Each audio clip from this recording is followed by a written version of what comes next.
one of the things that we're really trying to emphasize for students and in their thinking about homelessness are these sort of foundational principles. And one of them is the importance of being person-centered.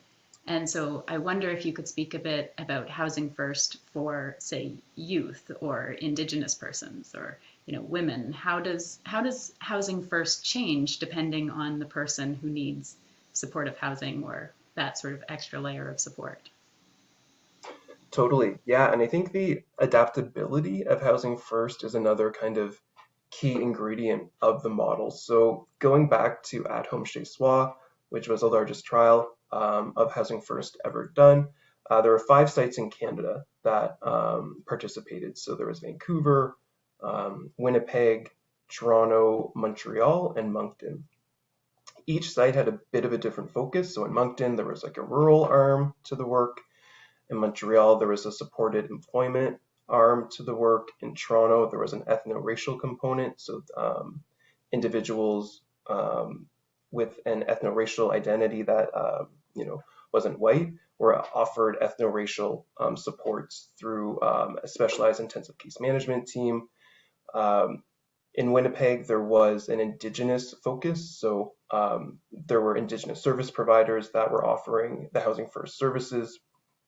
And in Vancouver, I believe they used different housing models. So they also had a congregate kind of building that one of the organizations owned, and they kind of compared folks who were living independently as well as those living in that more congregate setting. So, what they found in Winnipeg was that adaptations definitely needed to occur, right? Because Housing First is based on this kind of westernized model. So the inclusion of Indigenous organizations was critical and key. They were able to really kind of, take the Housing First model and adapt it to the needs of Indigenous clients. So that included, the recognition of the pieces that were brought forward by Jesse Thistle in his definition of Indigenous homelessness in Canada. So thinking about the importance of community, thinking about the importance of family, thinking about the importance of, kin, thinking about friends and how that housing situation may be a bit different than some other folks, right? So thinking about communal living,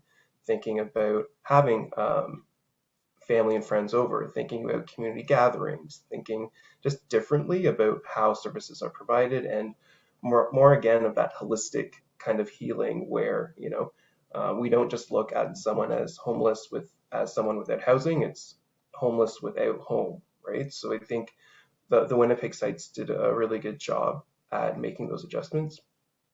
I think for youth, there's the Making the Shift demonstration project, which is a partnership between the Canadian Observatory on Homelessness and Away Home Canada, focused on housing first for youth. So again, taking that model and making some adaptations to really meet the population base. So for that model, it's not, I think the housing options, there's a bit more. So it's thinking about what developmental stage a young person is in. Is independent housing potentially not the best road to go? Perhaps it's more, congregate housing. Maybe it is transitional housing that goes a bit longer than the traditional 1-year mandate. Maybe it's a return to home.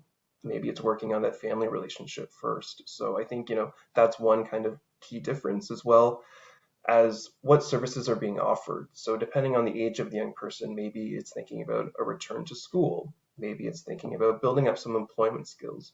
Maybe it's really just more focused on strengthening that familial relationship that may have been broken down, which resulted in homelessness. So, and it's just taking a youth-centered approach is, a bit different than an adult-centered approach too. So it's just recognizing kind of what stage a person is in. And I think I haven't seen as many Housing First programs tailored to women, but I think, the research that we do see is that housing, again, is a different consideration. So there may be, more consideration of safety, particularly if a woman is experiencing domestic violence or something like that. There may be, an opportunity for more congregate living situations to really develop that community as well. So I think, yeah, it's really just, again, listening to people, listening to the population you're working with, and engaging, specific organizations that typically work with those organizations as well.